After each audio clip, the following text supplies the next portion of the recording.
면역력이 왜 중요한지 말 안 해도 다들 아시죠?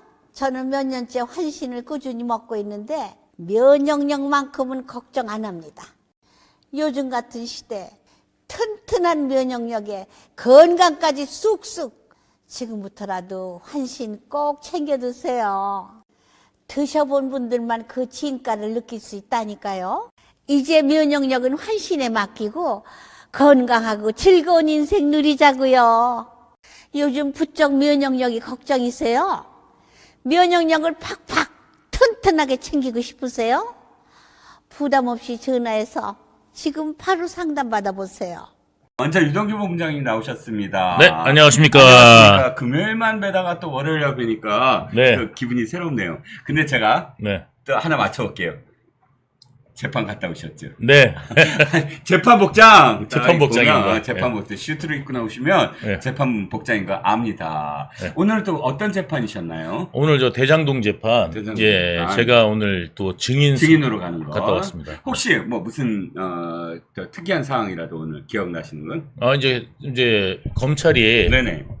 이제 계속 이제 질문, 현재 지금 검찰이 신문 중이거든요. 네네. 이제 검찰이 이제 저를 이제 신문하고 있고. 네네. 저는 오늘 다 인정하고 왔습니다. 아, 네. 그렇군요. 네. 그러니까 지금 위례까지 갔나요? 그러니까 이게 위례 대장동 성남FC 백현동 사건의 증인으로 가셨나요? 아니요, 그거는 그 사건이 그거는 아니라. 이제 이재명 사건. 이재명 사건. 이고 네네. 저의 재판 따로 합니다. 아, 본인 재판. 예, 예. 예. 본인 재판의 대장동. 예. 재판이고, 네. 검찰이 지금 피고인이시잖아요. 네. 그럼 피고인한테 사실을 인정하느냐 해서 몇 가지 질문을 하고, 예. 인정하셨다는 말씀이시고요. 예, 예. 아, 그렇군요. 본인 재판에 무슨 증인이나 뭐 이렇게 오늘 오신 제가 분이 없고, 증인. 스스로 증인이 돼서? 예, 제가 이제 피고인. 피고인. 예, 신문. 피고인 네, 한 겁니다. 신문이었구나, 예. 오늘. 그러셨군요. 그럼 그게 길지 않았을 것 같은데? 아니요. 지난번에 6시간 하고 오늘도 6시간.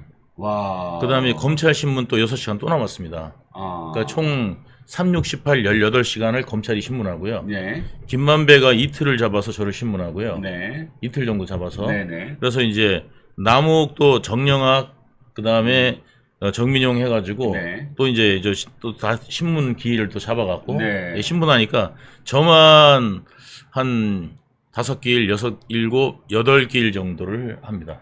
와, 그러면 어림짐작해서 예. 결심 공판까지 몇 개월 남은 것 같아요? 그거는 저도 잘 모르겠습니다. 예. 이게 왜냐면 그러다가 이제 이재명 재판을 예. 이제 기다려야 되는 건지 아니면 기다릴 건지 아니면 먼저 그냥 하고. 먼저 진행하는지 예. 그냥 그것도 잘 모르겠고 예, 예. 예. 근데 사실 이게 원래 그 같이 심판 받아야 되거든요. 네네. 예. 근데 우리는 먼저 끝났는데 네네. 그쪽은 아직도 멀었고 한 30년 있다 끝나고 이러면 예, 예. 이게 형평에 맞겠나 싶습니다. 왜냐하면 이재명 재판은 지금 한 30년 걸릴 거예요. 그렇죠. 왜냐하면 4개가 연결이 돼 있어갖고 예. 예, 아마 이게 계속 갱신하다 시간 다 갈 거라고 봅니다. 아니, 김동현 판사인가요? 그때 김동현- 33부. 예, 33부가 지금 김동현 판사님인데 네네. 김동현 판사님은 요번에 이제 그거는 위진 교사는 네. 아마 이제 곧 이제 그 판결할 것 같고요. 네네. 곧 판결하고 늦어도 한 11월 음흠. 정도면 이제 판결이 될 것 같고요. 네. 그리고 이제 나머지 사건 4사건이 병합돼 있지 않습니까? 네네. 그 네 사건 병합돼 있기 때문에 그 한 사건 한 사건이 너무 커서 네. 한 사건당 한 2년씩 걸린다고 보면은 그렇죠. 예? 이거는 뭐 8년인데 그것만 그렇죠. 예, 그것만 8년인데 이게 이제 재판부가 아시다시피 2년밖에 못 하거든요. 그렇죠. 2년 있다가 이제 발령이 또 나요. 예, 예. 그러면 새 재판장님이 들어오시거든요. 네. 그러면 이제 재판 갱신 절차를 거쳐야 되거든요. 네네. 그 재판 갱신 절차를 거치는데 그 앞에 재판했던 거를 전부 다 녹음으로 다 듣습니다. 네. 그러면은 1.5배속으로 듣는다 하더라도 네네. 네, 그것만 해도 한 1년 걸립니다. 그렇군요. 예. 그러니까 어찌됐든 대장동, 성남FC, 백현동, 위례 그 재판은 우리가 기대를 걸 게 없어요. 그죠? 아니 그러니까 언제 끝날지 몰라요. 근데 그 쪼개기 선고에 대해서는 아직 답을 안 냈나요? 예. 그 재판부가? 예. 그것도 빨리 뭐 결론을 내든가, 빨리 이 쪼개서 한다 아니면 네. 뭐 다 합쳐서 한다 예. 라고 이렇게 결론을 내줘야지 그 다음 단계로 아유 그럼 여기 포기를 하고 이 위증교사 이걸 주목을 해야지 이렇게 생각이 드는데 지금 그 결정을 안 했다는 건 끝까지 그냥 자기가 하겠다. 아니 자기가 아니라 이 재판부에서 전체적으로 끝까지 하겠다. 네. 마지막에 선고하겠다. 이런 뜻으로. 그런데 이제 재판부가 할 수가 없어요. 네. 왜냐면 아마 김동연 판사님 내년에 2년 되시는 걸로 알거든요. 네. 그러면 다른 재판부로 옮겨가실 가능성이 많아요. 그렇군요. 예. 그러면 이제 내년 2월에 법원이 이제 인사 있을 때 네. 김동연 판사님이 이제 딴 데로 이동하시면은 네. 그리고 이제 이동하지 않는다 하더라도 또 2년 안에 끝날 수가 없어요. 1년 안에 다시 끝날 수가 없어요. 그렇군요. 예. 그래서 아마 계속 갱신만 하다가 시간 다 갈 겁니다. 알겠습니다. 자, 재판 얘기를 하는 순간에 우리 정혁진 변호사가 등장을 하셨습니다. 오늘도 바쁘셨죠? 네네. 주로 방송 그리고 재판도 갔다 오셨습니까? 그 오늘 재판은 안 했고 네. 뭐라 그럴까 방송 오늘 6개째. 방송 6개째. 좀 우리나라에서 제일 바쁘신 것 같아요. 그다음에 지금- 그 와중에 국회 가가지고 예. 그 전기 자동차 화재 관련해가지고 예. 저희가 하는 이제 소비자 주권 시민회의라고 있어요. 예. 거기 제가 공동 대표하는데 그 저희 오늘 토론회 했거든요. 네네. 거기 이제 인사말 하느라고 잠깐 갔다가 네. 그다음에 양천구청에 제가 고문 변호사거든요. 네. 거기 이제 법률 상담 해주고 그리고 이렇게 아니 그- 방송 6개 와중에 그 두 가지 스케줄까지 어떻게 소화가 가능하죠? 뭐 그냥 어떻게 꾸역꾸역하니까 되더라고요. 아니 저 혹시 홈백이 요 정도 나가 있으면 좀 붙잡아서 다시 돌아오게. 저는 그 정도 되면 홈백이랑 분리가 돼요. 유체 그냥 이탈이 뭐- 됩니다. 넋이라도 있고 없고. 제가 오늘 재판에서 힘들다는 말은 못 하겠습니다. 6시간. 예. 자, 오늘 할 게 많아서 바로 이제 그 이야기를 좀 해보면, 매일같이 새로운 소식이 있는데, 오늘은 굉장히 저는 유의미한 소식이 왔어요. 그 소식이라기보다 뉴스입니다. 그러니까 문다혜와 관련해서 여러 가지 수사가 진전 상황이 있거나, 혹은 예전에 했던 것들이 지금 막 흘러나오기 시작합니다. 이번에는 김정숙의 동창입니다. 김정숙의 동창이 김정숙의 부탁을 받고 5천만 원을 문다혜한테 보냈다는 겁니다. 그런데 아니 그럴 수 있지. 아니 뭐 저 시집간 딸이 조금 못 사는데 태국에 있잖아. 그 태국에 있는 딸이면 본인이 부차느니까 태국에 있는 지인한테 먼저 줘. 내가 나중에 붙여줄게. 할 수 있습니다. 저도 이제 미국에 저희 누님이 계시는데 가끔 뭐 누님의 친척분이 서울에 계셔갖고 저한테 그러니까 뭐 어디다 뭘 돈을 좀 붙여다오, 그분한테 붙여다오, 또 그분도 저한테 돈을 붙입니다. 누님의 부탁을 받고 이런 거 충분히 가능합니다. 그래서 그런 건가 했더니 그게 아니었습니다. 오늘 이건 제가 굉장히 눈여겨볼 수 있는 대목이 많아요. 일단 그 분은 뭐 태국에 무슨 연이 있거나 이런 분이 아니고 그분이 직접 5천만 원을 주고 그 다음에 이 김정숙 여사가 현금 5천만 원을 보자기에 싸서 청와대 직원 통해서 그분한테 줬다는 겁니다. 이렇게 되면 상당히 의심스러운 부분이 굉장히 많다는 거죠. 왜 굳이 그 동창한테 현금 보따리를 줬을까?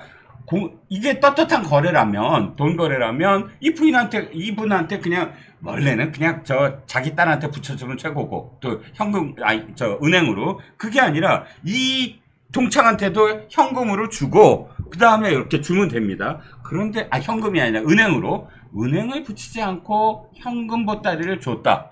그리고 태국에 있는 문다한테 줬다. 자, 이게 뭘 의미할까? 정혁진 변호사님. 네네. 먼저. 여쭤봅니다. 뭘 의미할까요? 글쎄요, 저는 이거 더맨더머 같아요. 바보들이다? 네네. 맞죠. 왜냐면 희한해요. 여기 등장인물 4명 나오거든요. 네. 김정숙 여사하고 네. 김정숙 여사의 동창 A씨. 네. 그다음에 이제 당연히 이제 문다혜 나오고 문. 한 명이 또 있어요. 청와대 직원 직원. B씨. 예. 이렇게 4명인데 네. 어떻게 된 거냐면 네. 날짜가 올해 초예요. 네. 제가 착각을 했었는데 저는 이제 청와대 직원이 나오길래 네. 지난 정권에서 아직 문재인 전 대통령이 대통령일 때 있었던 일인가라고 생각을 했는데 네.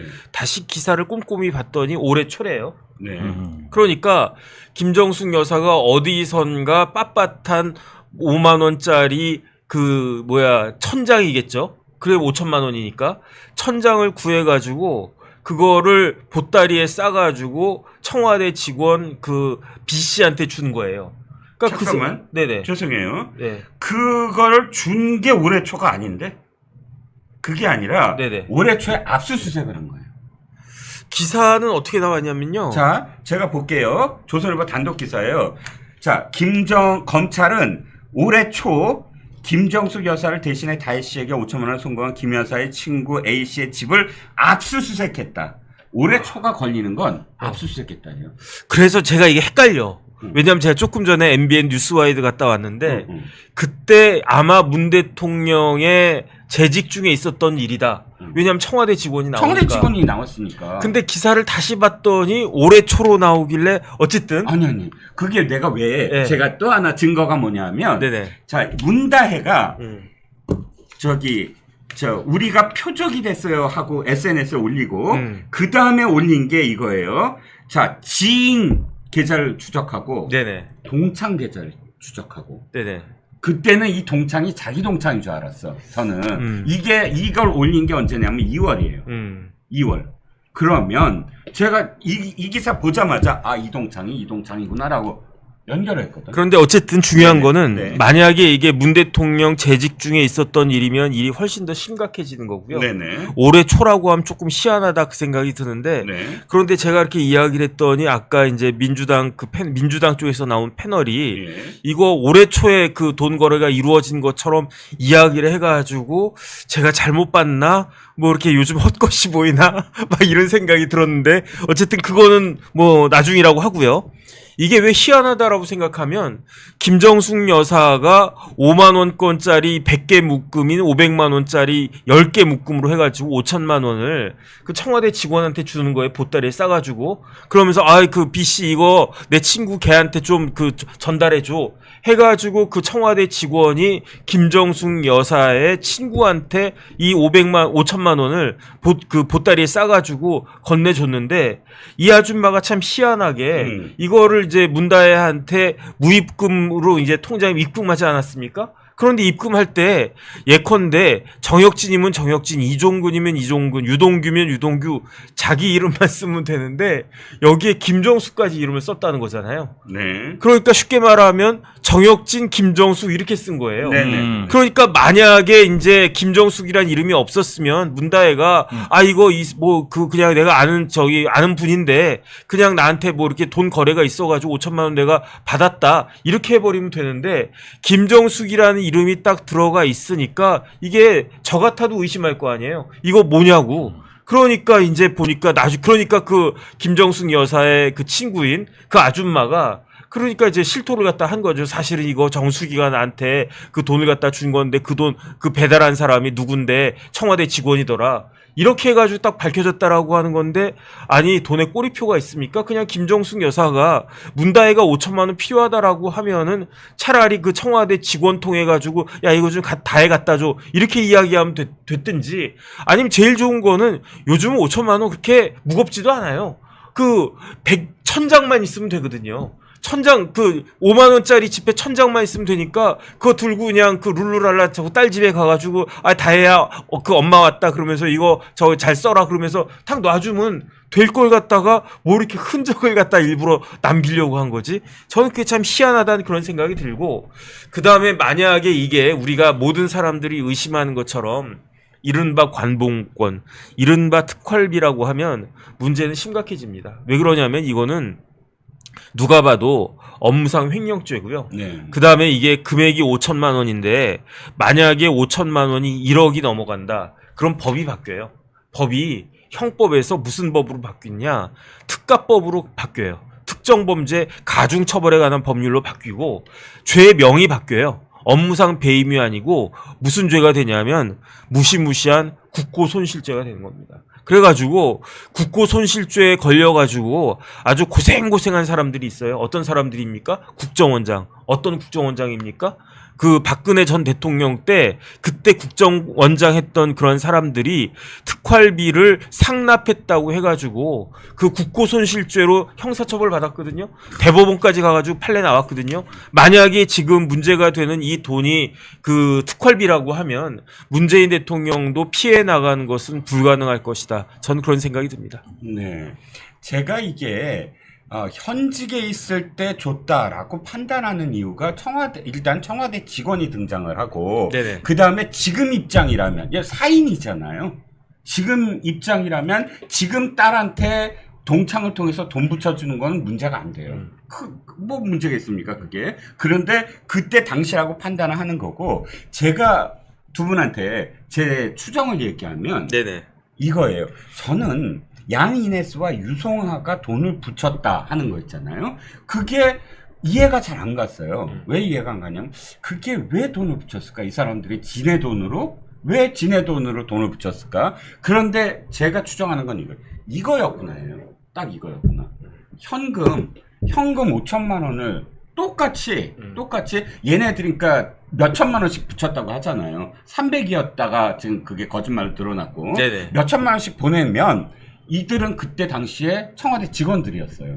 그러면 현금을 그들이 예를 들어서 관본권 같은 걸로 그들이 그냥 갖고 그 돈을 보냈다랑 똑같은 형식으로 취했을 거다. 이 지금 동창이랑. 네네.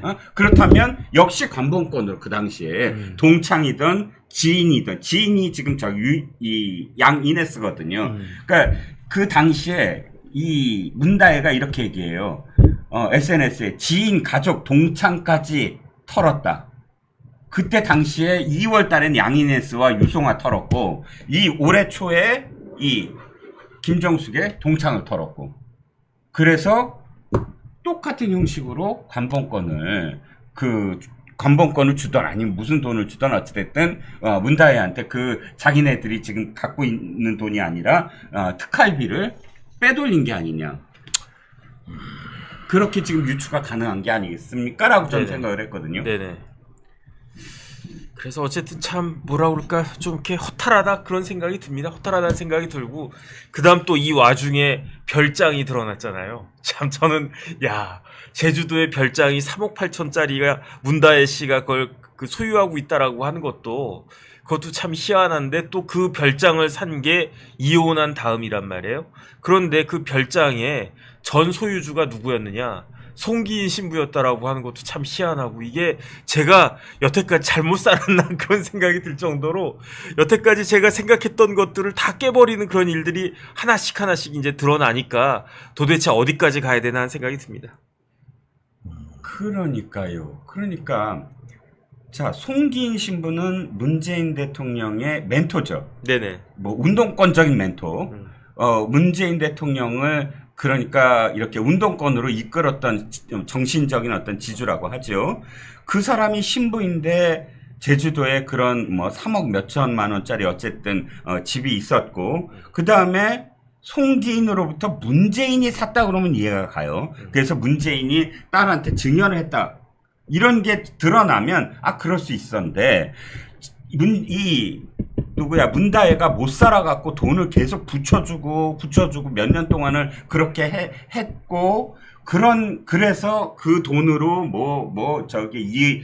이상직이가 준 월급까지 합쳐서 간신히 어쨌든 그 양평동에 집을 사서 팔아갖고 몇억 차익을 얻었고, 거기까지는 이해해요. 그런데 이 여자는 분명히 무슨 큰 사업을 하거나 하진 않았거든요. 고작해야 개 달려갖고 1억 5천 펀딩한 거. 그리고 그 다음에 평산책방에서 지 이름으로 평산책방 도메인 따갖고 평산책방에 있는 수익을 자기가 다 가졌을까? 그렇더라도 3억 몇천만 원짜리 세컨하우스를 가질 수 있다? 부암동에 본집이 있고, 그것도 이해가 가지 않죠. 네네. 어떻게 생각하십니까?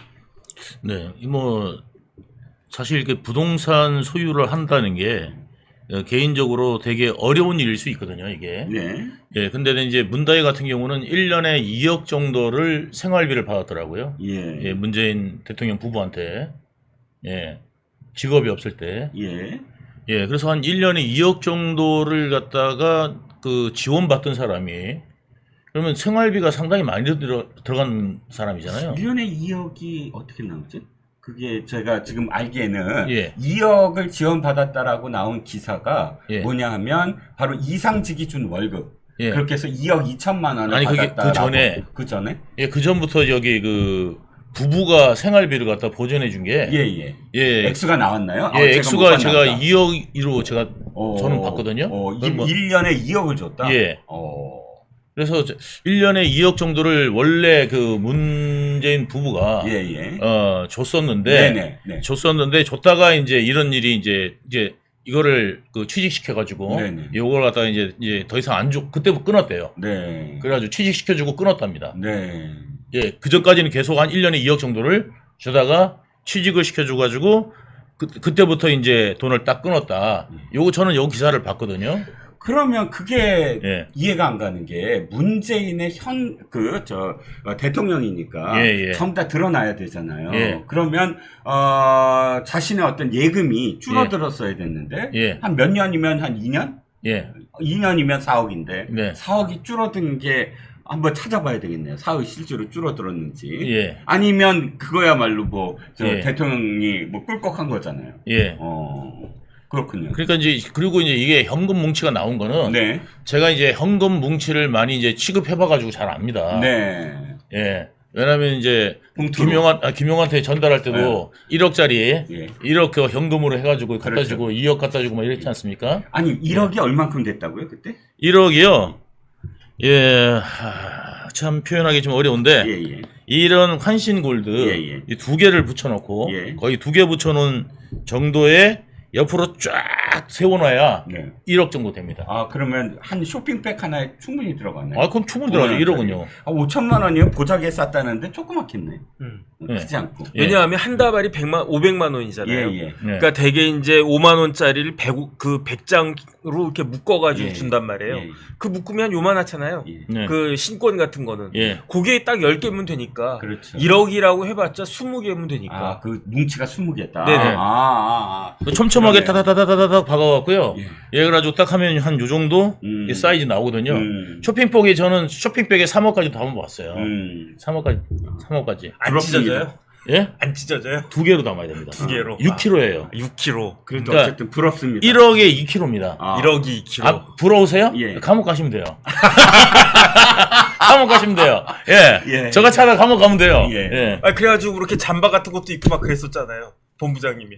아니, 잠바 입고 그런 거 없고, 어. 그때 여기다 넣고 가라. 그러니까. 김용희 사파리. 네네. 그 사파리가 없잖아요. 네네. 그래서 제가 이제 양복을 입고 있어서, 네네. 양복에다가 그때 이렇게 넣고 간 거를 해준 거죠. 이렇게. 네네. 이런 식으로. 아, 네네. 이렇게 끼고 갔다가, 옆으로 이렇게 넣고, 이렇게 끼고 갔다. 어. 이거를 해줬더니, 이거 보이지 않냐 그러면서 그런 거예요. 재판장에서. 내가 이거를 완전히 가렸다고 그런 게 아니라, 네. 이렇게 끼고 갔다. 네. 왜냐면 살짝 숨겼다. 네. 이 의미거든요. 네네. 이거를 갖다가 봐라 보이지 않느냐 여기 봐라 다 티난다 뭐 이런 식으로 이제 매도한 건데 네네. 그거는 판사님을 위한 게 아니라 이제 자기들 그 지지자들 네네. 한테 변명하느라고 한 거죠. 그러니까 네네. 판사님은 이거 뭐 보이긴 하지만 이거 뭐 안 껴지는 건 아니네 뭐 이렇게 생각하시거든요. 뭐, 그 다음에 뭐 책 네. 같은 거 이렇게 넣을 수도 있는 거니까. 그러니까 이렇게 딱 이렇게 끼고 네. 왜냐하면 이게 이제 바깥에 나가면 사람 또 있을 수 있고 네네. 그러니까 괜히 도둑이 재발견한다고 네. 여기 이제 민용이도 있고 그러니까 네네. 형 여기 끼고 가 그래가지고 네. 끼고 갔다 이제 그 표현한 건데 아. 예 정민영이 몰랐어요? 정민영이 왜냐면 이제 준 사람이니까 네네. 그 사무실에 그 사람 왔다 가니까 네. 그 돈이 없어졌으니까 예, 준 거 알죠. 네. 예. 네. 그리고 나중에 돈 받으러 왔다고 뭐 이야기도 하고 했으니까요. 예. 그렇군요. 어쨌든 저는 돈, 부피, 얼마다, 이런 거는 상상을 해보진 않아서 1억을 뭐 현금으로 이렇게 출금을 해갖고 들고 다닌다? 네. 그런 삶을 생각을 해보진 않아서 그게 늘 궁금합니다. 예, 현금으로 받아서 이제 넘겨줬더니 저는 3억 있잖아요. 네네. 그러니까 이게 안 넣어본 사람은 쇼핑백에 3억이 들어갔는지 안 들어갔는지를 알 모르지. 수가 없어요. 네. 아, 그렇죠. 네. 예, 예. 예, 알 수가 그래서 없어요. 확실하게 그때 증명을 하셨죠. 제가 증명을 한 거죠. 예, 이 김용이 예. 1심 판결에서 5년을 예, 받는데 예. 혁혁하게 그게 그래서 3억 들어갑니다. 그리고 편지 봉투에 1,000만 원이 들어가겠어요, 안 들어가겠어요? 들어간다고 말씀하셨죠. 예, 1,000만 원이 편지 봉투에 보통 보면은 이 두 뭉치잖아요. 네네. 그러니까 편지 봉투에 한 뭉치밖에 안 들어갈 것 같다. 100장 네. 생각하는데 200장이 들어갑니다. 야. 넣어봐야 압니다. 넣어봤는 사람들. 야. 나는 저기 10,000원짜리로 100만 원을 네. 놓았는데 그 네. 두 매치던데. 예. 예, 100만 원만 넣어도. 어. 예. 근데 5만 원짜리를 예. 1,000만 원이 들어가는구나. 예, 5만 원짜리가 더 얇은가 봐요. 5만 그렇죠. 원짜리보다. 아니 그럴 수도 그게 있겠죠. 저기 본부장님이 기술이 좋은 거지. 아니 그래가지고 네. 그날 김용 변호사들이 네네. 김용 변호사인가 저기 정진상 변호사인가 네. 아무 그 걔들이 저기 뭘 가져왔냐면은 5만 원짜리 있잖아요. 네네. 두 다발하고 어. 봉투를 갖고 왔어요. 네네. 그래가지고 봉투를 이렇게 여러 개 가져왔길래 네네. 무슨 봉투 뭐 하면 좋겠냐 그랬더니 아무거나 주세요. 네. 그래서 넣었다니까. 그러니까 판사님이 그걸 봤잖아요. 어. 이렇게 넣으면 돼요. 그랬더니 봉투가 안 찢어져요? 안 찢어요. 어. 아이, 자 이렇게 들어가잖아요. 네. 그리고 남네 이거 그래가지고 딱 보여줬죠. 네네. 우리나라의 봉투는 튼튼하다. 충분히 2,000만 원 소화 가능하다. 1,000만 원. K 봉투. 예, 1,000만 원은 그냥 들어간다. 1,000만 원 들어간다. 예, 편지 봉투에 1,000만 원 들어갑니다. 예. 그래서 어쨌든 다시 본류로 돌아오면 모든 돈은 문다혜한테 간다는 거예요. 네. 모든 돈의 최종 종착지는 문다혜. 또 하나가 있습니다. 지금 문재인의 운명. 그때 얼마나 이 책 선전했습니까? 운명이라는 책 베스트셀러 5에 5위에 들어갔습니다. 5위 안에 들어가서 교보에서 엄청 팔았습니다. 압니다. 그런데 바로 그러면 누구한테 인세를 줘야 되죠? 문재인한테 줘야 되잖아요. 그런데 지금 이 출판사가 문다혜한테 2억 5천만 원을 준 게 계좌 추적에서 나타났습니다. 그러니까 경찰이 이제 이 출판사에다 왜 돈을 줬니 했더니 하는 말이 2억은 문다혜가 이 책을 만드는데 도움을 줬기 때문이고 5천만 원은 빌려줬기 때문이다라고 진술을 A씨가 했다는 겁니다. 네. 출판사 관계자가. 네. 그런데 이 조선일보가 출판사에 다시 전화를 건 순간 딴 사람이 받아서 그런 사실이 없고 인쇄는 직접 문재인한테 줬다. 이렇게 또 발뺌을 했다고 합니다. 자, B씨 얘기는 나중에 이 A씨 그러니까 검찰에서 진술을 했다는 사람 얘기만 한번 해보지요. 아니 보통 정변 네네. 책 출판하셔서 어디까지 받아보셨어요? 인쇄를? 몇십만 원 받아봤어요. 몇십만 원? 네네. 예. 네. 책을 아직은 출간 안 하셨나요? 책 출간했잖아요. 책 출간하셨죠. 당신들 맞아, 댄스. 댄스. 예, 최근에 자, 얼마- 따끈따끈한 거죠. 야, 따끈따끈. 인쇄는 예. 억대로? 아니요. 아직은? 아니, 저기 그때 만부 팔아가지고요. 네네. 2,500만 원 받았나? 네. 예, 받았는데. 어휴, 아니, 재판이 근데 안 돼, 2,500만. 유죄라고 반반 나눴어요.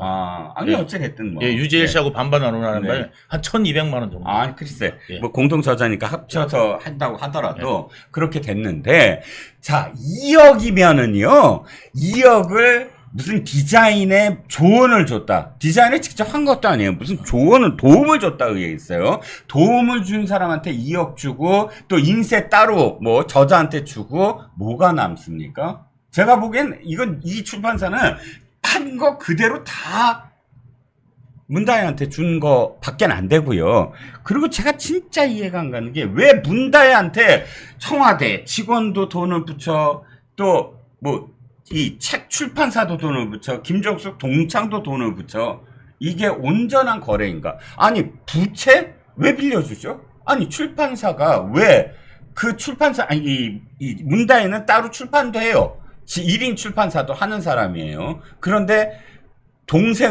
남동생인가? 어쨌든, 이 오빠인가? 어쨌든, 문재인의 아들은 그래픽 디자이너 맞아요. 아티스트라고. 문준영이. 근데, 문다혜가 뭔 도움을 줬다고 2억씩이나 주고 또 돈까지 꿔줘? 어떻게 생각하세요?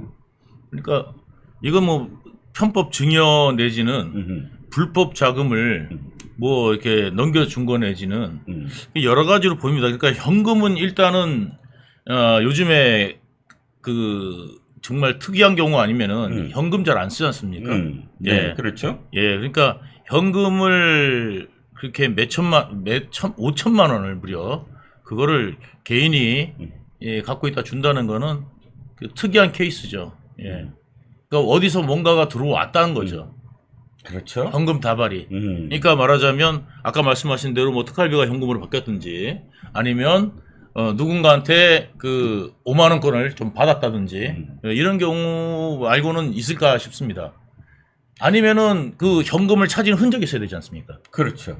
예, 문재인 대통령이 현금을 날마다 저기 CD가 가서 이렇게 뽑았다든지 아니면 김정숙 여사가 뽑았다든지 그런 이제 내용이 있어야 되는데 그런 내용이 있을까 모르겠습니다. 그러니까 그것도 제가 한번 오늘 오기 전에 좀 뒤져야 되는데 제대로 한번 뒤져 보겠습니다. 그래서 이 자산의 어떤 변동 과정에서 지금 이야기되는 부분들이 충분히 반영이 됐는지 이게 떳떳한 돈인지 등등을 해야 되는데 왜 문재인은 문다에게 모든 것을 다 해주느냐? 물론 딸이니까 그렇겠지. 예를 들어서 평산책방에 도메인도 문다의 이름으로 했어요. 또 평산책방의 업종을 봤더니 애완동물 장려 및 보호 서비스업이래. 그게 이제 사업자 등록증에 업종란에 쓴 거예요. 수리 및 기타 개인 서비스업. 책방의 업종이 수리 및 기타 개인 서비스업이고 애완동물 장려 및 보호 서비스업이야. 그러면 이게 문다해가 나중에 사적인 사업 용도로 쓰려고 했다는 어떤 지금 저기도 되고 또 책방 도메인 주소도 문다의 이름으로 하고 아니 이 책방 개점해갖고 무슨 전부 다 뭐 좋은 일에 쓰겠다 기부를 하겠다라고 해서 재단 뭐 등록을 했다며요. 근데 결과적으로는 다 이렇지. 개달력으로 편당 뭐 1억 5천만 원을 받지. 또 문다혜가 뭘 하는지 아세요? 문재인과 관련돼서 무슨 전시 기획도 해요. 유명한 어떤 무슨 좌편향된 그 화가들 전부 동원해갖고 1년에 한 번씩 뭐 전시도 합니다. 그 돈은 또 어디서 나서 했으며 또 거기 수익금은 또 어디로 가는 거며 도대체 문다혜는 알 수 없는 사업과 알 수 없는 돈들의 최종 목적지다. 라는 게 지금 오늘 또 하나가 드러났다라는 거죠. 예. 정변이 받아주시면 어떨까요? 글쎄요, 근데 이게 사람들이 조금 헷갈릴 수 있는 게 네. 이 출판사가 출판한 출판사냐, 네. 운명이라고 한 책을 출판한 출판사예요. 네. 그런데 많은 분들이 착각할 수가 있는 게 얼마 전에 문재인 전 대통령이 책을 펴냈잖아요. 네. 그때 나온 책이 운명이 아니에요. 그때 나온 책은 변방에서 중심으로라고 한 책이고 회고록. 예. 이 운명은 언제 나왔느냐? 2012년에 운명이라고 한 책을 썼어요. 그때 나온 출판사가 가교라는 출판사였어요. 네. 그런데 문재인 대통령이 2017년 5월에 대통령 되잖아요. 네. 그 대통령 될 때 그 운명 특별판이 나와요. 그때 이제 출판사가 바뀌어요. 북팔이라고 하는 출판사인데, 그러면 운명이라고 한 출판사가 문다혜한테 돈을 2억 5천만 원, 디자인 편집 비용으로 2억, 빌려주는, 꿔주는 돈으로 5천만 원, 이렇게 2억 5천만 원을 준 것도 최근이 아니고, 문재인 대통령 임기 중에 준 거 아닌가?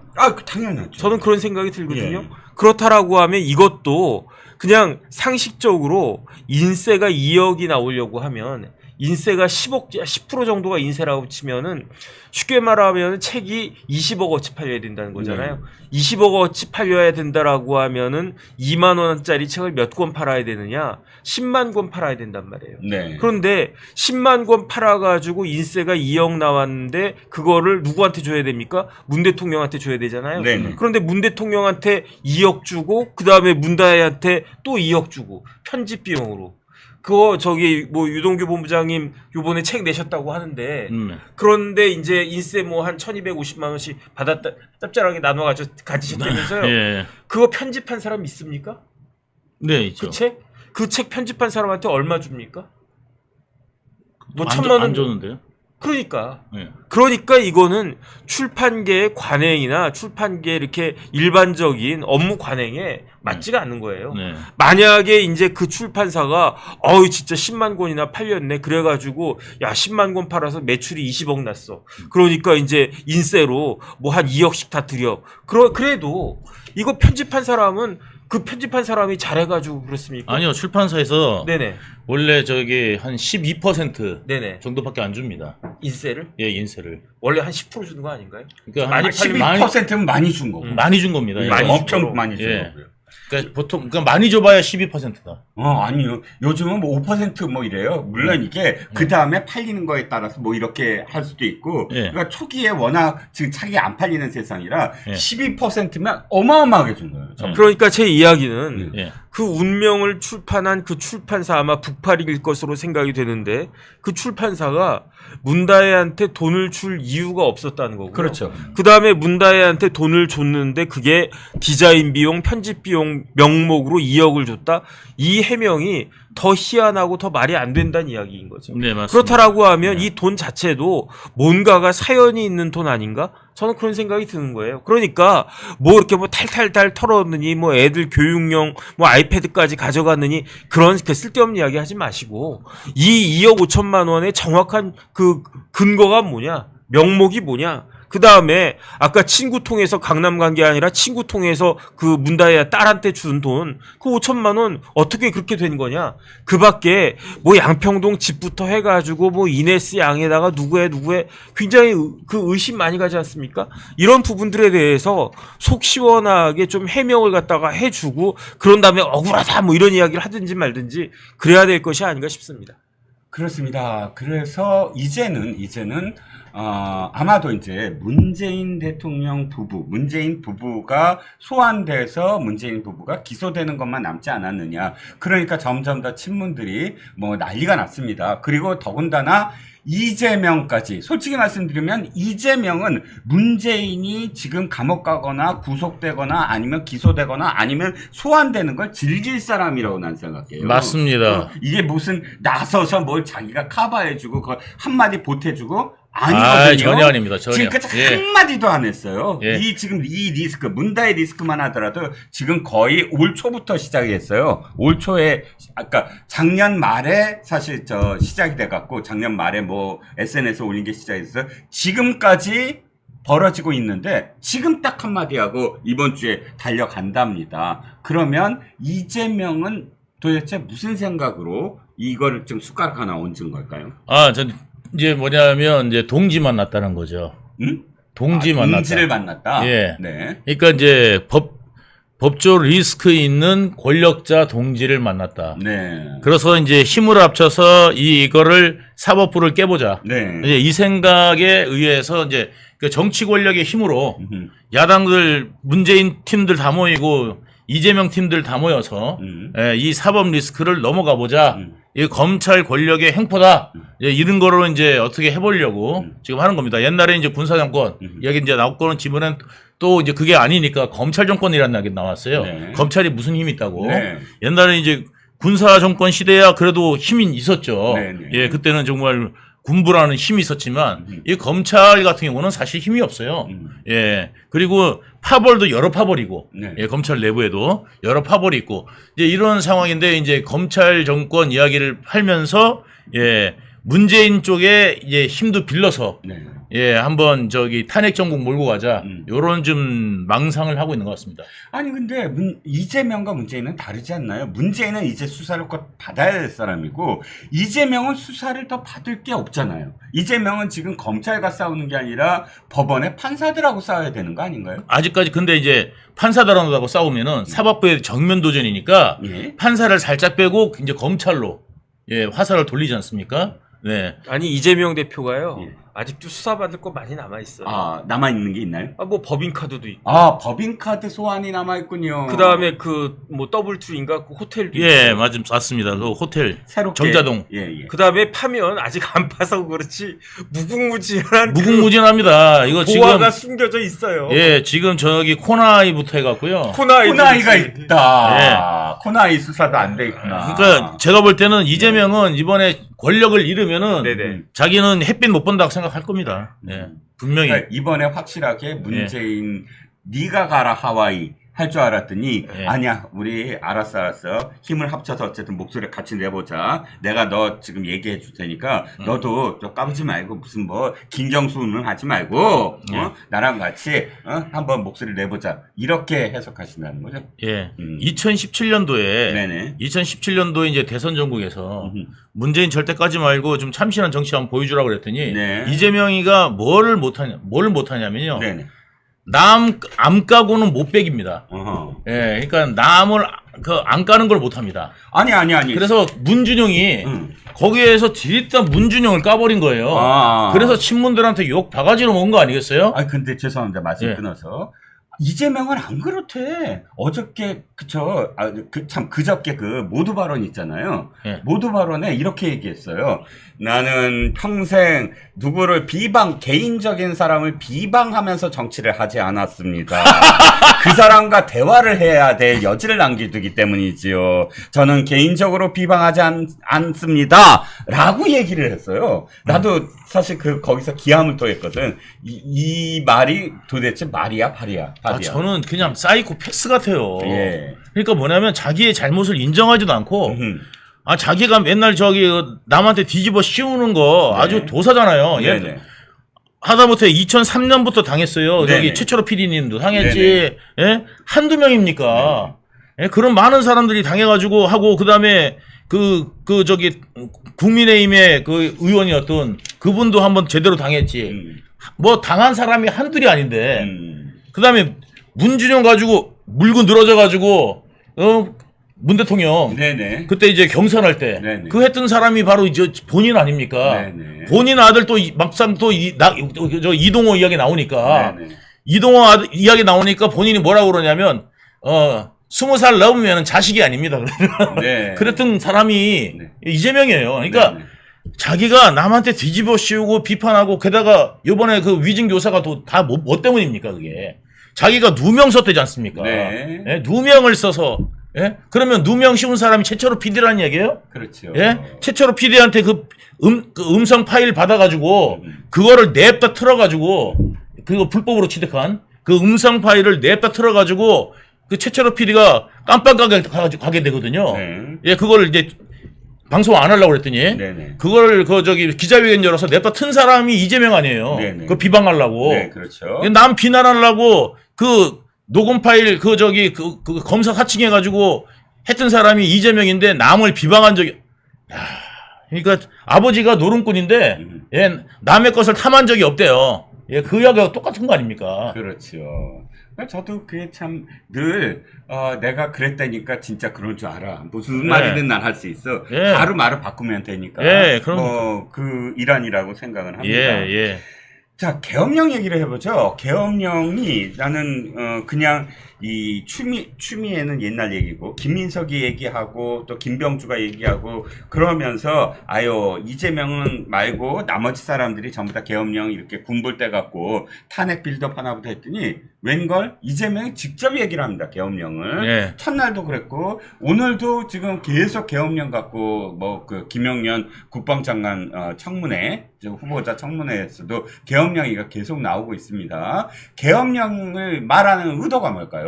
저 계엄령 의도는 지금 뭐 이제 뻔합니다. 어떻게든지 물고 늘어져서 네. 지금 괴담으로 탄핵 정국을 만들어 보겠다는 지금 속셈인 것 같아요. 네.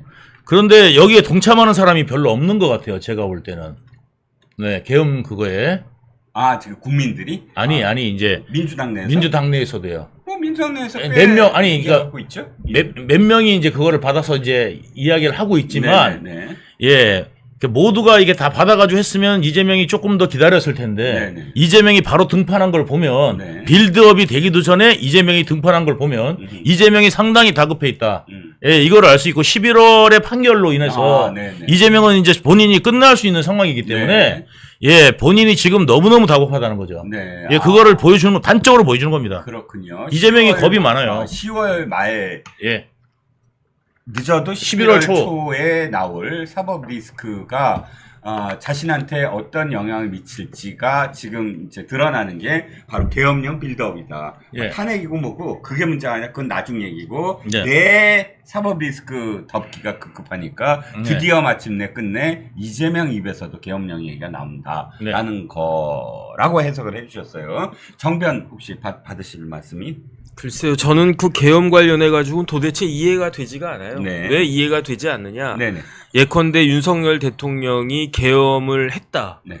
그러면 이제 그 국회 헌법에 따라 가지고 네. 그 국회에서 계엄 해제 요구하고 그리고 난 다음에 윤석열 대통령한테 탄핵을 갖다 해야 된다. 이렇게 나갈 거란 말이에요. 그렇죠. 그런데 대통령이 그 계엄을 선포할 가능성은 제로거든요. 네. 왜냐하면 계엄이라고 하는 것 자체의 요건에 맞지가 않아요. 네. 계엄은 언제 선포가 되는 것이냐? 네. 전시. 그러니까 북한이 쳐들어오거나. 네. 그러니까 우리나라에 계엄이 16번 있었는데 네. 대부분은 다 언제였느냐? 네. 6.25 때였어요. 네. 그러니까 북한이 쳐들어오니까 그 외국군이 그 외국이나 네. 적국이 쳐들어오니까 그때는 그 한가하게 이렇게 할 때가 아니고 군대로 맞서야 되니까 군이 시키는 대로 일을 해야 될 수밖에 없는 상황이 그게 계엄이란 말이죠. 네. 그런데 지금 뭐 우리나라 뭐 데모라도 뭐 이렇게 세게 합니까? 그러니까 계엄을 할 만한 그런 아무런 그 상황이 아니란 말이죠. 예.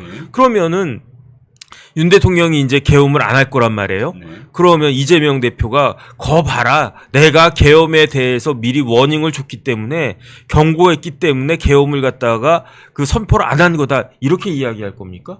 도대체 뭘 바라는 건지 모르겠고요. 오히려 이재명 대표가 야 저런 사람이 진짜 저런 민주당이 수권 정당이 될 수가 있나? 왜냐하면 계엄 운운하는 것은 지금 제가 봤을 때는 우리나라 헌법도 읽어보지 않고 그 다음에 우리나라에 계엄법이라고 법이 따로 있어요. 네. 계엄에 관한 법률이 딱 계엄법이라고 있는데 계엄법 13조에 보면 어떻게 규정이 되어 있냐면요. 네. 그 국회의원의 불체포 특권은 계엄 상황에서도 건드릴 수 없다 이렇게 돼 있단 말이에요. 그러니까 예컨대 이제 그 야당이 범야권이 192석인데 그 192석이 계엄 해제를 요구하면 대통령이 계엄을 해제할 수밖에 없으니까 네. 그러니까 제가 대통령이라고 하더라도 야 국회의원들 싹 다 그냥 집어넣어. 그 다음 딱 가둬버려. 그러면 국회의원들이 따로 계엄 해제를 요구할 수가 없잖아요. 그렇죠. 그런데 그렇게 할 수 없다는 게 우리나라 계엄법이거든요. 그렇죠. 네. 그러니까 도대체 이거는 윤석열 대통령이 계엄을 한다라고 하는 것은 진짜 거의 이재명 수준으로 뭐 안면인식 장애나 뭐 그런 정도의 그 장애가 있지 않으면은 할 일이 없는 건데 여기에 대해서 이렇게 계속 집착을 갖다가 한다. 그래서 제가 궁금했어요. 왜 이렇게 민주당 사람들이 집착을 갖다가 하느냐. 맞아요. 그게 가장 궁금했거든요. 그 보니까 해답을 주시는군요. 제보가 있었대요. 어딨어요? 뭐 그 제보를 밝히면 되겠네. 누가 어떤 제보? 뭐 제보가 있는데 네. 그 제보 내용이라고 하는 게 네. 김용현 씨를 국방부 장관에 임명하고 경호처장을 국방부 장관에 임명한 게 계엄의 이유인가요? 그 다음에 이제 김용현 장관이 이제 후보자가 네. 주요 보직에 뭐 충암고 출신이라든지 아니면 자기하고 가까운 사람들을 뭐 수방사령관이나 뭐 어디나 그런데 보직을 갖다가 할 것이다. 그럼 그 사람들 통해 가지고 계엄할 것이다. 차라리 계엄 운운하는 것보다 뭐가 더 현실적이냐? 김용현이 친위 쿠데타를 한다라고 이야기하는 게 논리적으로는 더 맞아요. 계엄이라고 하는 건 해봤자 아무런 의미가 없기 때문에. 그런데 이걸 갖다가 단순히 그런 제보가 있다고 해가지고 이 계엄에 계속 연연해 하는 거는 저 뭐 생각나냐면은 청담동이 생각난단 말이에요. 김의겸이 그렇게 청담동 했을 때 김의겸이 그 소설 쓴 겁니까? 김의겸 입장에서는 그때 뭐가 있었냐면 김의겸한테 제보가 있었잖아요. 그렇죠. 그러니까 그 제보가 있었기 때문에 확실하다. 그 제보가 있었기 때문에 윤석열 대통령하고 한동훈 법무부 장관이 청담동 가가지고 김앤장 변호사 수십 명 모아놓고 그 다음에 뭐 이상한 노래 부르고 그랬다. 그 근거는 뭐냐? 제보다 제보. 그런데 똑같은 일이 지금 2024년에 벌어지고 있는 거네. 이번에는 약간 모양을 달리 해가지고 계엄이라고 하는 옷을 띠고 제가 봤을 때 이 계엄 운운한 거는요 청담동 시즌2예요. 아주 개망신 당할 것으로 저는 그렇게 확신합니다. 저는 제보로 따지면은 네네. 제보로 따지면은 그 이재명에 대해서 제보가 들어온 게 많습니다. 네. 특히 김혜경에 대해서도 네. 제보가 들어온 게 많거든요. 그렇죠. 제가 근데도 불구하고 그런 것들 내가 이제 무시해 왔었습니다. 예, 예, 예. 뭐 소위 말하는 이제 이런 것도 있어요. 뭐 선생님 따기 사건. 네. 그래서 그 선생님이 지금 미국으로 가셨다. 누가 따기를 때렸어요? 김혜경이 이동호? 이동호 선생님을 갖다가 이동호가? 아니 이동호가 아니라 이동호의 선생을 치맛바람.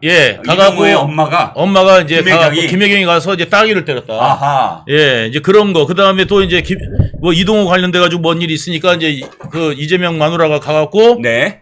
선생님들 도열시켰다. 네. 뭐 이런 거 등등 해가지고 제보가 있었지만 네. 제가 그거를 좀 더 신뢰할 수 있는 수준까지 이게 확보가 안 되면 예, 예. 내가 하지 않겠다. 네네. 이제 그런 것도 있어요. 네. 그러니까 그런 등등 여러 가지가 있지만 네. 제가 이제 그런 말 안 하잖아요. 그렇죠. 예, 그런데 이 제보는 이재명의 전매 특허입니다. 네. 뭐냐면 이 제보를 많이 이용한 게 이재명입니다. 역대 재판에. 그렇죠. 나는 이런 데서도. 네. 그러니까 예전에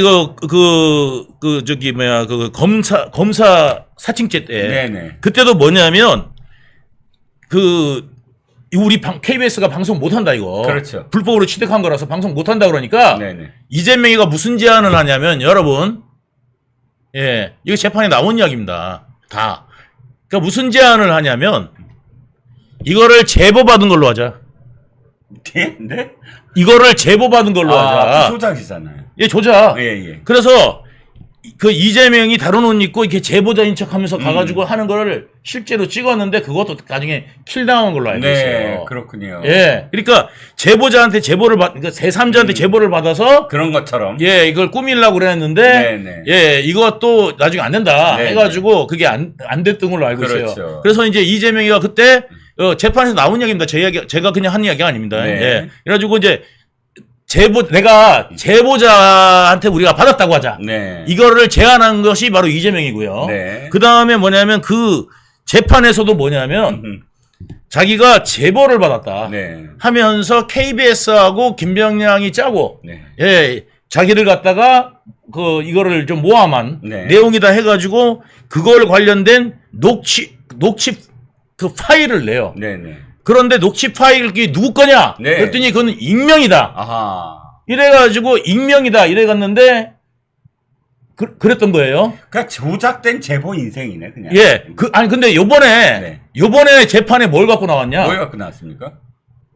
지난번에 녹취 파일을 갖고 나왔잖아요. 네네. 익명이다 그러면서. 네네. 익명의 제보자다 그러면서 녹취 파일을 갖고 나왔었는데 네네. 이번에는 뭘 갖고 나왔냐면 네. 녹취 파일은 없어졌고 네. 녹취록이 있다 네. 해갖고 녹취록을 갖고 나왔어요. 이번 재판에서. 네. 예. 원본에 있어야지 뭐가 녹취록도 되지. 지네들이 써온 걸 어떻게. 자, 그래서 그러면 이건 녹취록이 누구 거냐? 네. 했더니 KBS 출신 누가 한 거다. 네네. 해가지고 그 당사자가 재판정에 증인으로 나온 거예요. 네. 그래가지고 증인으로 나와가지고 네. 이제 검찰이 네. 신문할 거 아니에요. 네네. 자, 당신 이런 말씀 하셨어요? 이런 말씀 하셨어요? 네. 난 저런 말 한 적 없는데요. 그렇죠, 그렇죠. 이게 내가 이런 말을 했다고요? 네네. 그 녹취록을 들려주세요. 네. 그러니까 녹취 파일을 들려주세요. 네. 그랬더니 녹취 파일이 없다는 없다. 거야. 녹취록만 있다. 녹취록만 있다. 네. 그리고 본인 당사자는 그런 적이 없다. 네. 그러니까 사람들이 뜨아한 게 뭐냐면 네. 그러면 옛날에 그 재판에서 네네. 가짜 녹취록을 낸 거야? 그렇죠, 그렇죠, 그렇죠. 가짜 녹취 파일을 낸 거 아니에요? 그렇죠, 그렇죠. 예, 그때부터. 네네. 예, 그러니까 아무나 붙잡고 이 사람 택해놓고 익명 그 녹음을 만들어 놓고 네. 그 녹음 자체가 이상해요. 예, 예. 녹취 파일 자체가 네, 네. 사람들 만나면 안녕하세요. 그러고 뭐 이렇게 전화하잖아요. 네. 전화하면은 예를 들어서 지금 통화돼 뭐 이렇게 해야 되잖아요. 네, 네, 네. 그냥 받자마자 너 그때 말이야 이런 식으로 이렇게 한다고요. 그렇죠. 부자연스럽다고요. 그렇죠. 그 녹취록이 그때 당시 옛날에 재판에 그걸 냈었는데 이재명이 네. 이번 재판에서 뭐가 드러났냐면 그때 그것도 조작 아니냐 이런 게 다 네. 드러난 거예요. 그렇군요. 예, 그러니까 조작 인생이라서 이게 모든 눈에는 지 눈에는 다 조작으로 보일 거고, 네. 예, 그 다음에 남한테 그렇게 다 덮어 씌운다. 네. 예, 그렇군요. 아, 그러니까 이 제보라는 걸로 모든 것들을 다 그냥 예. 사실인 것처럼 하는 만드는 거죠. 인생을 살았던 인생을 그렇게 살았어요. 살아왔어요. 예. 이것까지 계엄령까지 그렇게 조작을 하려고 하는데 야, 저도 이제 한 말씀 더 드리면 이겁니다. 충안고를 국방경호처장에서 국방장관으로 했고 첫 번째, 네. 두 번째가 방첩사령부하고 747 부대장하고가 전부 충안고다. 그러므로 이 친위 쿠데타를 할 거다. 거의 그 수준이에요. 계엄령을 한다는 건 거의 쿠데타를 할 거다 이 얘기인데 생각을 해보시자고요. 지금 400명이 주요 보직이에요. 근데 그 중에 4명만 충안고 출신이라고 합니다. 이 충안고 출신들이 방첩사랑 747에 있고 국방장관이라고 해서 707 아닙니까? 747 아니에요? 747? 707 부대인가? 777. 777. 맞아. 37. 37. 그러니까 특수부대죠. 예. 정보, 그러니까 대북 공작을 하는 주요하는 특수부대 777이죠.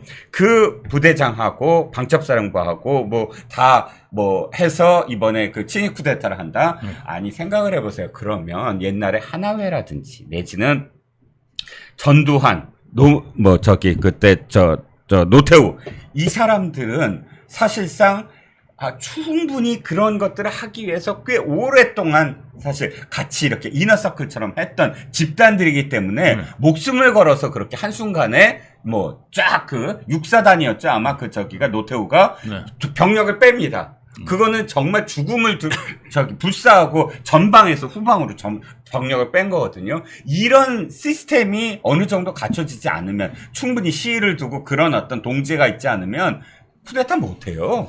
바로 진압이 됩니다. 그런데 4명의 지금 그 충안고 사단의 별들이 각 부대에 있다고 해서 그 4명의 부대원들만 갖고 쿠데타를 한다? 396명의 타 고등학교 출신들이 전부 다 진압할 겁니다. 그게 충안고 출신 얼마나 있다고 그렇게 상상을 하는 쿠데타에 상상을 한다? 말도 안 되는 얘기예요. 아니 요즘에요. 그러니까 이재명이 군대를 안 가서 군을 모르는 건지 네. 아니면 민주당이 군 면제자들이 많아가지고 군을 잘 모르는 건지 아니면 모르는 척 하는지 국민들이 아예 모를 거라고 생각해서 이야기하는지 모르겠지만 군에는 스타들이 움직이잖아요. 네. 별들이나 예를 들어서 이제 사단장이나 이거 움직일 때는 꼭 뭐냐면 기무사. 네. 예, 거기 그 별을 감시하는. 네. 예, 감시하는 말하자면 그 대령인가 중령인가가 따라 붙습니다. 네. 항상. 네. 예, 저도 이제 뭐냐면 그 사단장하고 네. 식사를 했는데 바깥에서 식사하잖아요. 바깥에서 식사하니까 딱 따라오더라고요. 예, 기무사에서. 네. 예, 기무사. 지금 그래가지고- 기무사가 아니라 이름이 방첩사. 방첩사. 그게 방첩사예요. 예. 네네. 그렇죠. 예, 그러니까 그 기무사의 장교가 같이 따라붙어요. 그러니까 항상 뭐냐면은 이게 숨길래야 숨길 수가 없어요. 네. 그리고 대령들이 실제로 연대장들이 움직여야 되는데 연대장들이 그거 쿠데타 일으키자 하면 따라 하겠습니까? 죽으려고? 예, 절대 그럴 일이 기무사에다 벌써 먼저 전화할 겁니다. 예, 우리 사단장 미쳤다고. 예, 그러니까 그거는 있을래야 있을 수가 없는 일인데 이거를 갖다 너무 심각하게 우리가 이야기하는 것 같은데 여기 이제 괴담 선동이라고 보시면 딱 그냥 괴담이다. 예, 괴담인데 아님 말고 이재명 스타일의 아님 말고 평생 야바위로 살아와가지고 예, 혹시 개딸이라도 믿어주지 않을까 싶어가지고 헛소리 하는 겁니다. 예. 그러니까 이번에 1심에서 유죄가 나오면 그 다음에 탄핵하겠다라고 뛰쳐 나오고 네. 이 개딸들이랑 다 해서 예, 2심까지 그러면 더 그러겠죠, 이제. 예. 그 다음에 이 계엄령에 대한 어떤 공포를 더 추미애가 2016년도에 했듯이 네. 그래서 당시에도 갑자기 추미애가 박근혜 대통령이 지금 이 탄핵과 관련돼서 이 헌법재판소가 기각을 그러니까 인용을 했을 때 바로 지금 그 쿠데타를 일으켜서 계엄 선포하고 이것을 완전히 뒤집을 거다. 그러므로 빨리 끌어내려야 된다라는 논리를 2016년도에 했듯이 지금 똑같이 개딸들이 뛰쳐나오고 이거 김민석을 통해서 빌드업을 해서 봐라 이제 곧 계엄령이 선포되니까 바로 지금 우리가 확실하게 끌어내려야 된다라는 빌드업을 하는 거냐 이런 얘기도 있습니다. 우리 국방부의 주요 보직을 맡으셨던 네네 뭐 더 장변께서. 볼 것도 없고요. 예. 뭐 제가 뭐 이제 참모총장도 알고 지금 참모총장이 제가 국방부 있을 때 뭐 소령인가 중령인가 하던 친구예요. 네. 저랑 이제 그 동기인데 뭐 아주 네. 친하진 않지만 네네. 저는 살다 네. 내가 50 헌법이 마려운 날이 올 거라고는 생각을 못했어요. 50 헌법. 50 헌법 57조에 뭐가 있었냐면 대통령의 국회 해산권이 있었어요. 그거 없어졌죠. 80년 체제. 그렇죠. 50 헌법에 57조에 어떻게 규정되어 있었냐면은 네. 대통령은 국회를 해산할 수 있다. 네. 그 다음에 그 국회는 해산한 날로부터 30일 이후에서 60일 이내에 총선을 다시 실시한다. 네. 지금 마음 같아서는 솔직히 말씀드리면 22대 국회 그 이제 5월부터 시작하지 않았습니까? 그 5월 뭐 마지막 날인가 뭐 그때부터 지금 뭐 몇 달 되지도 않았는데 6, 7, 8 한 석 달 정도밖에 안 됐는데 100일밖에 안 됐는데 네. 아우 지긋지긋. 지금 한국에 사실은 이게 그 남북한이 지금 분단돼 있어서 네네. 이게 이제 코리아 리스크라는 게 있지 않습니까? 네네. 그래가지고 이게 그 외국 기업들이 옛날에 이게 우리가 위험하다. 네. 항상 그 사람들이 여행만 가도 네. 한국 그 북한이 쳐들어오면 어떻게 그 전쟁 위험 있는 데 아니야? 네. 이렇게 좀 걱정할 정도로 네. 이제 외국에서는 좀 심각하게 봤었는데 지금 이런 불안감을 갖다가 오히려 조장하는 것을 네. 과연 이게 민생과 그 다음에 산업과 이런 거를 과연 생각이라도 하는 건가? 네. 예, 이런 괴담이. 음. 그러니까 이게 말하자면 빈대 잡다 초가 한간 태운다는 말도 있듯이 그 이재명이 지금 자기 살려고 이거를 갖다가 지금 대한민국이라는 초가상간을 태우려는 게 아닌가 지금 생각됩니다. 그러니까 아무런 증거도 없이 그냥 김민석이 툭 던졌을 때는 아이고 그냥 이렇게 괴담 몇 번 하고 말겠지 했는데 이재명이 회담에서 공식적으로 모두 발언해서 언급을 했다. 그 다음에 그것도 역시 그 다음부터는 안 하겠지 했는데 오늘 또다시 이렇게 불을 붙이면서 점점 확산시키는 걸 보면 이건 분명히 무엇인가를 획책하는 수준이 아닌가. 그냥 찔러보고 마는 괴담 정도가 아니라 뭔가 빌드업을 진짜 하는 게 아닌가라는 걱정이 든다는 거죠. 그래서 이렇게 계엄령에 대한 이야기를 좀 해봤습니다. 그렇죠. 아니 입법부는 대통령을 탄핵할 수 있는 권리가 있는데 왜 대통령은 해산할 수 있는 권리가 없는 거야? 형평이 안 맞지 않습니까? 네. 아무튼 뭐 지금 그 입법부가 누구를 욕할 수 있는지를 모르겠습니다. 그러니까 지금 괴담 정치로 전국을 다 흔들어 놓고 지금 22대 들어와 가지고 민생 한번 챙긴 적이 없이 정쟁과 방탄만 일삼다가 지금 괴담만 늘어놓고 있는 이 상황을 가만히 국민들이 보고 있자니 정말 그 심통한 마음이고 요즘에 경기가 굉장히 어렵지 않습니까?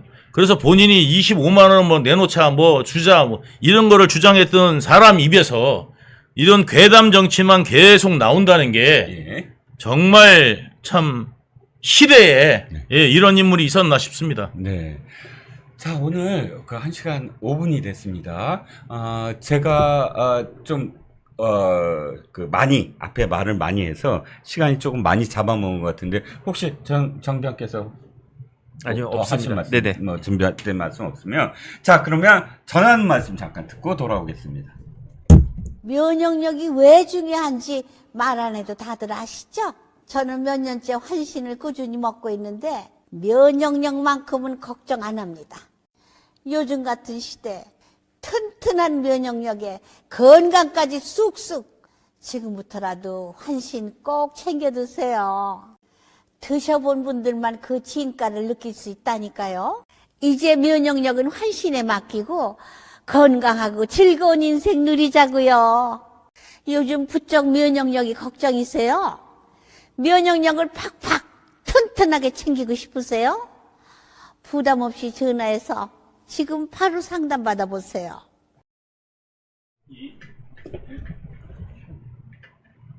네, 여러분, 지금 여기 있는 이 환신골드, 제가 이제 오늘은, 대신 제가, 말씀을 드리는데요. 저보고 우리 방송에서 저희 방송 시청자 여러분들이 늘 하시는 말씀이 왜 이렇게 피부가 좋아졌냐. 이런 말씀을 많이 하십니다. 예? 그리고 턱선도 살아나고, 예, V라인도 살아났다. 그래서 제가 뭐라고 그랬냐면, 요즘엔 이 환신골드 때문입니다. 라고 이야기를 합니다. 예, 추석에 가장 좋은 선물, 환신골드, 부모님과 2+1 행사 때문에 부모님도 사드리고 하나씩 드리고 나도 하나 챙겨 먹을 수 있는 예, 아주 좋은 찬스입니다. 여러분, 어머님들이 기다리십니다. 며느라 환신골드 사와라. 네, 여러분, 좋은 며느리, 그 다음에 또 혹은 예, 우리 아들이 예, 요즘에 좀 비실비실하다 그러면 환신골드로 엄마가 환신골드 사놨으니 빨리 내려와라. 이런 추석이 아주 아름다운 추석이 되기를 바라겠습니다. 환신골드와 함께 추석을 맞이하십시오. 네. 박수. 완벽했어. 원래 이런 거 아닌가? 옆집 김씨 아들은 한신골드 사왔다더라. 내가 사오란 뜻 아니다. 뭐 이렇게 말씀하시지 네. 않나? 자, 추석 선물로 참 좋다고 유동희 네. 본부장이 추천하시니까 한번 이 기회를 놓치지 않으셨으면 합니다. 오늘, 9월 2일이죠. 9월 첫 번째 들려드린, 이 멸콩 라이브. 오늘 네. 여기서 닫겠습니다. 내일 아침에는 최진영 변호사와 유동규 본부장이 함께 하시는 거 맞죠? 네. 예. 자, 최진영 변호사, 유동규 본부장이 함께 하시는 멸콩 라이브도 챙겨보시길 바랍니다. 오늘 여기서 마치겠습니다. 그리고 한 가지, 오늘 엄청나게 많은 분들이 또 후원해주시고 또 이렇게 슈퍼챗 해주셨는데 제가 읽어드리지 못했습니다. 중간중간에 계속 쓰다가, 쓰질 못했어요. 죄송합니다. 네, 다음번에는 꼭 불러드리겠습니다. 오늘 여기서 끝내겠습니다. 감사합니다. 네, 고맙습니다. 감사합니다. 면역력이 왜 중요한지 말 안 해도 다들 아시죠? 저는 몇 년째 환신을 꾸준히 먹고 있는데 면역력만큼은 걱정 안 합니다. 요즘 같은 시대 튼튼한 면역력에 건강까지 쑥쑥, 지금부터라도 환신 꼭 챙겨 드세요. 드셔본 분들만 그 진가를 느낄 수 있다니까요. 이제 면역력은 환신에 맡기고 건강하고 즐거운 인생 누리자고요. 요즘 부쩍 면역력이 걱정이세요? 면역력을 팍팍 튼튼하게 챙기고 싶으세요? 부담 없이 전화해서 지금 바로 상담 받아보세요.